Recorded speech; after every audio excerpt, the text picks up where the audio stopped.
पाकिस्तान में आटे की कमी के साथ साथ कीमतें लगातार बढ़ रही हैं। आटे का उत्पादन पूरी तरह से ठप हो गया, उसकी कगार पर है। और ये सिर्फ बाजार का संकट नहीं है, समझिए ये मानवता संकट है, मानवीय संकट है। और शाहबाज सरकार अपना देश छोड़कर विदेशी ताकतों को खुश करने में जुटी हुई है। हालात ये है कि यहाँ के जो लोग हैं उन्हें आटा तक मयस्सर नहीं है। राशन तो बहुत दूर की बात हो गई। समझिए लोगों का कहना है कि अब हमें ऊंची कीमतों पर यह आटा खरीदना पड़ता है। स्थिति बहुत गंभीर है, आवाम की रोजमर्रा की जिंदगी मुश्किल हो चुकी है। आखिर किस तरह से है पड़ोसी मुल्क पाकिस्तान के हालात, देखिए रिपोर्ट।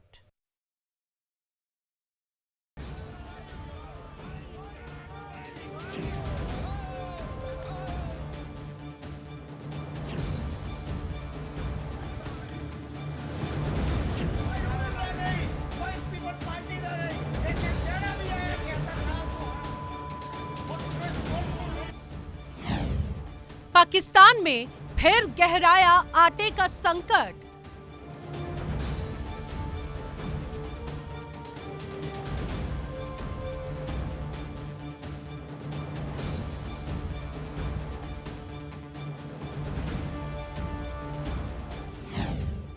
दाने दाने को मोहताज पाकिस्तान।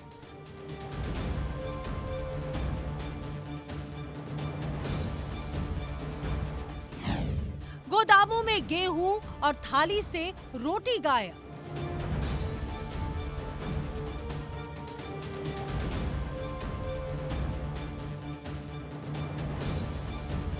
ये पाकिस्तान है, यहाँ रोटी को तरसते लोग हैं। यहाँ भुखमरी से हाहाकार मचा हुआ है, पानी की किल्लत है और दाने दाने को मोहताज है पाकिस्तान। लेकिन फिर भी आतंक से प्यार पाकिस्तान का जाता ही नहीं। आटे की कमी के साथ कीमतें बढ़ने लगी हैं। आटे का उत्पादन पूरी तरह ठप होने की कगार पर है और ये सिर्फ बाजार संकट नहीं बल्कि मानवता संकट का रूप ले सकता है। और शाहबाज सरकार अपना देश छोड़कर विदेशी ताकतों को खुश करने में जुटी है। हालात ये है कि लोगों को आटा तक नहीं मिल रहा, राशन तो बहुत दूर की बात है।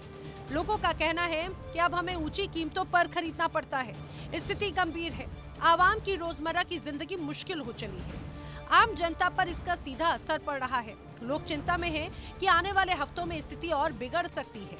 सिंध सरकार की तरफ से गेहूं पर सब्सिडी देकर बाजार को स्थिर करने की तमाम कोशिशें नाकामयाब साबित हो रही हैं। रिपोर्ट्स के अनुसार आटा मिल मालिकों ने सरकारी गेहूं लेने से इनकार कर दिया है। उनका आरोप है कि फूड डिपार्टमेंट के अफसर गोदाम से गेहूं रिलीज करने के लिए रिश्वत की डिमांड करते हैं और ऐसे में संकट और भी ज्यादा गहरा गया है।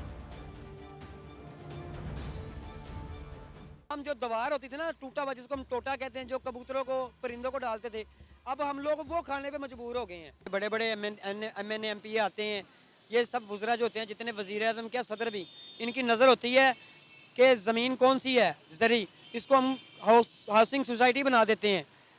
हरियाली ख़त्म करके ये सोसाइटियाँ बना रहे हैं। अपने मुल्क में अगर अनाज उगाएंगे नहीं तो इसमें किल्लत पड़ जाएगी। फिर बाहर से आप मंगवाएंगे कि जी हमारे फलानी चीज़ कम होगी, हमने गंदम मंगवानी है, हमने फलानी चीज़ मंगवानी है, हमने चीनी मंगवानी है। ये लोग अपना बेड़ा गर्क खुद कर रहे हैं। इंडिया भी तो एक ज़रख़ेज़ मुल्क है ना, इंडिया भी तो एक ज़रख़ेज़ मुल्क है। वो आज ना सिर्फ अपने लोगों की ज़रूरत पूरी कर रहे हैं बल्कि दूसरे ममालिक की मदद भी कर रहे हैं। किस मुल्क की उसने मदद नहीं की? देखें जी, जिस मुल्क में हुक्मरान करप्शन करेंगे, खाएंगे अपने, देखें एक हुक्मरान पे जब टैग लग जाता है ना कि ये सही बंदा नहीं है, इसने करप्शन की है, उसको गोली मार देनी चाहिए। उसको ये नहीं कि आप उसको वीवीआईपी प्रोटोकॉल दें, उस एनओआर दे दें और आप मुल्क से बाहर चले जाएं अपने बीवी बच्चे लेके, फिर 5-7 साल गुजारें, फिर दोबारा आके मुल्क को लूटें। ये लूटने वाला काम छोड़ दें, क्योंकि अब हम लोग जाग गए हुए, अब हम लूटने नहीं देंगे, आपको घरों से निकाल के मारेंगे और ऐसा मारेंगे कि कुत्ते को भी ऐसी मार नहीं पड़ती होगी जैसी इन लोगों को मार पड़ेगी। हमें सीखना चाहिए, हमारा हमसाया मुल्क है। अब मैं हमसाया मुल्क से एक और मिसाल लेता हूँ। हम इंडिया को भी छोड़ के बांग्लादेश, जो हमसे बाद में जब वो अलहदा हुआ था ना, हमारे कई लोगों ने कहा था जी हमारी जान छूटी, कि हम पर अजाब था, मगर उनकी भी इकनॉमी इस वक्त हमसे बेहतर है। पाकिस्तान का 1 रुपया और उनके 3 टके हैं। उन्होंने हमें तो 2 टके का भी नहीं छोड़ा, मज़ीद आगे बढ़ गए हुए। पाकिस्तान का 1 रुपया, और यहाँ तक अफगानिस्तान, जहाँ 20 साल तक जंग रही थी, पूरी दुनिया की ताकतें वहाँ पर जंग कर रही थी, उनका आप देख लें, अफगानिस्तान का अगर 2 रुपया हो तो हमारा पाकिस्तान का 1 रुपया बनता है। जिन्हें हम कहते थे कि ये लोग तो हमारे मुल्क में कूड़ा उठाने के लिए आए हैं या खाली चने बेचने के लिए, हमारे जूते पॉलिश करने के लिए आए हुए हैं। फ्री अनाज दिया जा रहा है, 80 करोड़ लोगों को इंडिया की हुकूमत फ्री अनाज दे रही है जो तकरीबन 5 किलो है। पाकिस्तान में लोग जो है वो आटे की लंबी लंबी लाइनों में लगे हुए हैं, दुगनी कीमत पर आटा लेना चाह रहे हैं, लेकिन यहाँ पर उन्हें आटा नहीं मिल रहा। इसमें जो है मिलावट है, वो इंडिया अच्छा है। इन्होंने कार्ड बनाए हैं राशन वाले, वो किसी को नहीं मिले। स्टोर पे चले जाएं, लाइनें लगी हुई हैं, आपका मैसेज नहीं आया, आपको कार्ड अभी कुछ नहीं मिलेगा। अब घी लेने चले जाएं, कल घी था 460 रुपये, आज 520 रुपये किलो है। गरीब आदमी कैसे लेगा? मेरी 25,000 रुपये सैलरी है, ये शॉप है मेरी। तो गैस का बिल आ गया जो है, फिर 11,000 रुपये मैं अकेला तो नहीं ना दूंगा। ये गैस का मसला बना हुआ है, हर चीज़ को हुकूमत को सोचना चाहिए। भाई इतनी महंगाई है, फिर गैस सिलेंडर लेने जाए 350 रुपये किलो दे रहे हैं। शायद ये सब बाहर दे देते हैं, इधर से मिक्सिंग है, वो आटा खड़ा है, आप जाके आटा चेक कर लें। आटे की क्या कंडीशन है? रोटी पकाते हैं, रोटी सूख जाती है। एक चीज़ 1 नंबर मिलती नहीं, पैसे 1 नंबर के लेते हैं। टुकड़ों को नहीं किया होता, टुकड़ों को दोबारा क्रश करके उसका आटा बनाकर फिर लोगों को खिला रहे हैं। हाँ, वो जो ये साहब आटे का वो क्वालिटी वो है। अब रोटी 16 रुपए की है, नान 30 रुपए का कर दिया है, वो भी प्योर नहीं मिलता, मिक्सिंग माल है। ये कोई पहली बार नहीं है जब पाकिस्तान की आवाम को ऐसी स्थिति से गुजरना पड़ रहा हो, बल्कि ये पाकिस्तान के लिए आम हो चुका है। पाकिस्तान की आवाम लगातार इस तरह की समस्या के लिए तैयार रहती है, क्योंकि उनकी जनता जानती है कि शहबाज सरकार या फिर उनकी सेना देश के हालात, भुखमरी, महंगाई पर बात नहीं करती। पाकिस्तान की जनता का कहना है कि विदेशी ताकतों के लिए शहबाज अपने देश को भूल रहे हैं और हालात को खराब कर रहे हैं।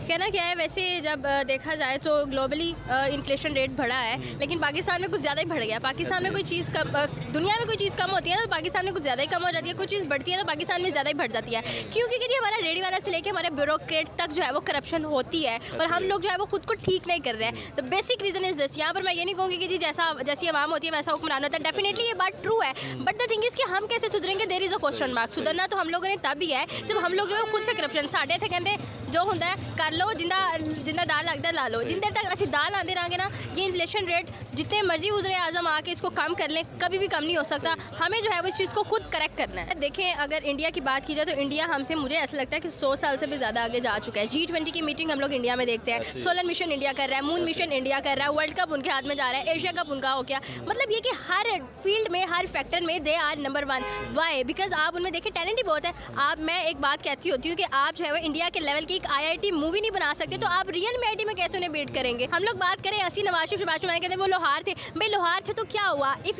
दे कैन डू बेटर तो हमें जो है वो उन्हें आगे लाना चाहिए। हम कोई ऐसा क्यों नहीं लाए चाय बेचने में या कोई 76 साल में आप कह लें कि कोई भी ऐसा वज़ीर आज़म नहीं है जिसने 5 साल पूरे, कम से कम जो है वो 2 हफ्ते का जो है वो वक्त था और मैक्सिमम 4 साल का वक्त था। और ये वो जमहूरी निज़ाम है जहाँ पे जमहूरियत को कभी ऊपर आने ही नहीं दिया गया, क्योंकि इन्हें पता है जिस दिन जमहूरियत ऊपर आ गई उस दिन तो हमारा मुल्क तरक्की कर जाएगा। फिर ये बैठ के करप्शन कैसे करेंगे? अगर हमारे बड़े करप्शन कर रहे हैं, हम भी तो यही करेंगे ना। हम आसपास डॉक्टर्स एंड टीचर्स को देखते हैं, हमारा बच्चा कहता है हमने डॉक्टर टीचर बनना है, हम अपने आसपास साइंटिस्ट को देखेंगे, अपने आसपास जो है वो ऐसे लोगों को देखेंगे जो उससे बहुत मुख्तलिफ कर रहे हैं, तो हम वो देखेंगे। हमें लिटरली, मुझे जो है वो खुद जो है वो आप कह लें कैफे से क्लियर करने के बाद पता चला यार ये वाला भी सब्जेक्ट होता है। काश मैं जो है मैट्रिक के बाद इसको चूज़ कर लेती, मुझे पता ही नहीं था। देयर वाज नो गाइडलाइन, मतलब यहाँ पर कुछ भी, there is nothing. Education system बिल्कुल लो हो चुका है। फिर कहते हैं जी साडा एजुकेशन सिस्टम बड़ा स्ट्रॉन्ग है, हम लोग आपस में लड़ रहे हैं।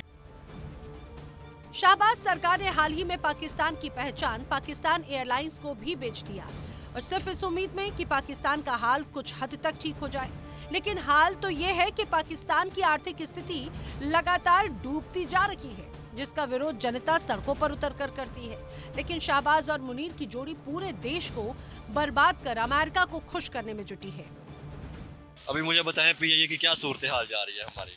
PIA की हालात बहुत ख़राब हैं। अच्छा। और जैसे पूरे मुल्क की हालात जिस तरह आप देख रहे हैं, इसी तरह PIA एक बहुत अच्छा बेहतरीन इदारा था जिसने कई एयरलाइंस को खड़ा किया था, बड़ी बड़ी एयरलाइंस को।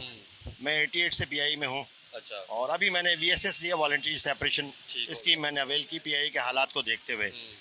तो PIA की हालत ये है, मैं आपको सिंपल अभी बताऊँ, हमारे पास रूट तो हैं दुनिया के, जहाज़ नहीं है। अच्छा। 18 जहाज़ों पर PIA ऑपरेट कर रही है। सही।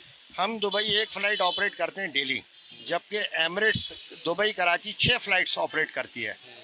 और अब मैं आपको क्या बताऊं, ये बहुत लंबी कहानी है। सर ये बताएं ना, थोड़ा सा क्राइसिस लोगों को बताएं ना सर, क्राइसिस ऐसे कैसे, क्योंकि आपको पता है एयरलाइन ऐसी होती है जो हमारे मुल्क की जो है इकोनॉमी में, जीडीपी में कंट्रीब्यूशन करती है। आज जो है सर हमारा मुल्क जो है, हम अपने पीआईए के अदारे को ही हमने प्राइवेट सर कर दिया। बिल्कुल आप सही कह रहे हैं।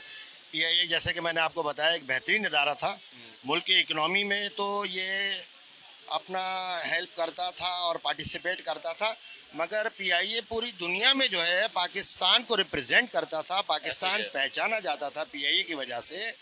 मगर पीआईए, अब मैं आपको देखें एक मिसाल दे रहा हूँ सिंपल, कि पीआईए वो वाहिद इदारा है जो कमर्शियल नहीं है, ये लोगों को पता ही नहीं है। पीआईए सारी ज़िंदगी मिनिस्ट्री ऑफ डिफेंस के अंडर कॉर्पोरेट काम करता रहा और लोग उससे एक्सेप्ट करते हैं कि कमर्शियल इदारे की जो है ना वो आउटपुट दे। ये पॉसिबल नहीं है। थोड़ा अर्सा पहले निकाल के उसको फिर इन्होंने क्या किया कि सेनेट की स्टैंडिंग कमेटी के हवाले कर दिया। अब हालत ये है कि पीआईए में जहाज़ 18 हैं और जबकि जीएम और डायरेक्टर्स 60 से ज़्यादा हैं। हज ऑपरेशन पीआईए करती है, मगर हज ऑपरेशन के जितने पैसे वो गवर्नमेंट ऑफ पाकिस्तान ले जाती है, पीआईए को एक पैसा नहीं मिलता, वो करते हैं ऑपरेट।